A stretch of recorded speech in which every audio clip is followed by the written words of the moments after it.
Meus amigos, eu tenho observado nessa reta final de temporada um fenômeno ressurgindo no time: o Palmeiras camaleão. Vamos trocar uma ideia.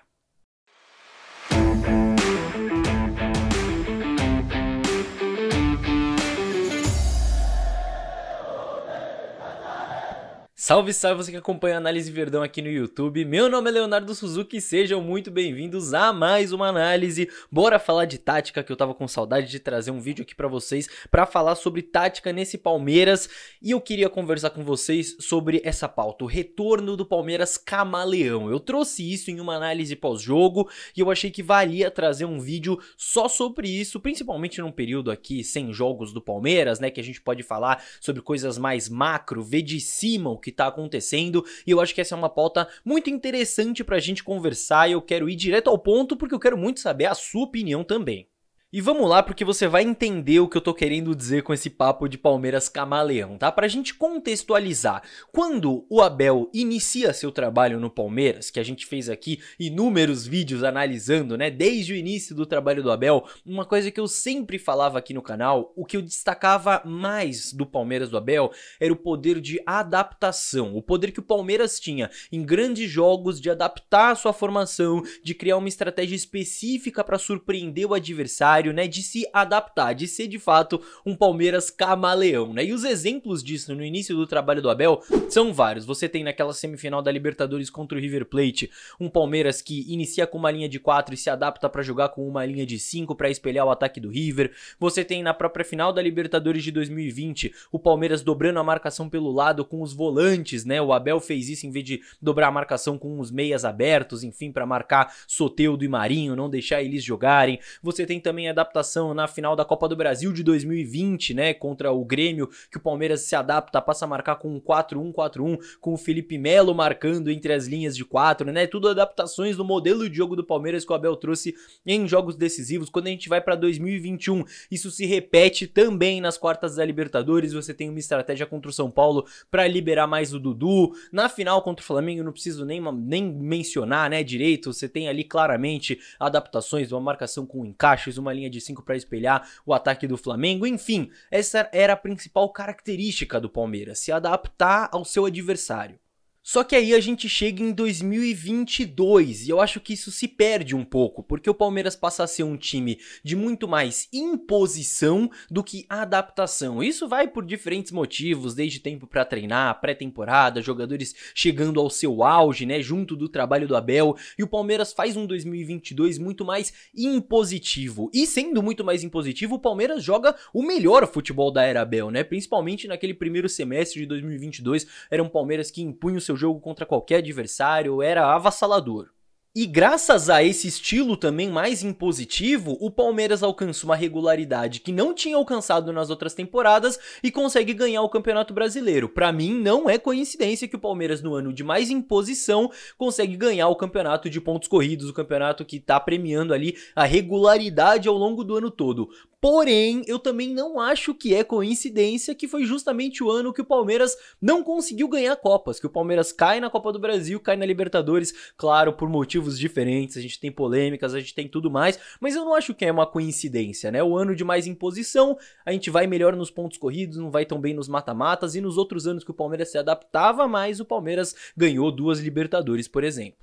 E aí a gente chega em 2023, um ano que até aqui tem as suas oscilações, é um ano que claramente o Palmeiras caiu um pouco de nível geral se a gente compara com 2022, com aquele futebol avassalador, com aquele melhor futebol da era Abel. Isso vai por muitos caminhos pra gente justificar isso, desde escolhas do Abel, a falta de reforços e tudo mais, não é nesse mérito que eu quero entrar. O grande ponto aqui que eu quero trazer é que me parece que com essa oscilação do Palmeiras em 2023, por não ser um time tão confiável como era aquele de 2022 e também pelas fichas dessa temporada estarem jogadas quase que 100% na Libertadores a essa altura do campeonato, me parece que estamos vendo voltar o Palmeiras camaleão de tempos atrás. Nessa Libertadores, por exemplo, no mata-mata contra o Atlético Mineiro, você tem um Palmeiras que se adapta sim contra o Atlético. Eu já expliquei numa análise aqui específica desse jogo como que o Palmeiras se adaptou para explorar algumas fragilidades do Atlético, para gerar superioridade superioridade numérica, mas enfim, teve sim adaptação. E contra o Deportivo Pereira, que era um adversário bem inferior ao Palmeiras, e quando todo mundo imaginou que o Abel não ia inventar nada, ia só impor o modelo de jogo, o Palmeiras, claro, teve sim a sua imposição, mas se adaptou do mesmo jeito ao Deportivo Pereira, né? No primeiro jogo lá, jogando com 2 laterais direitos, com o Marcos Rocha virando um terceiro zagueiro,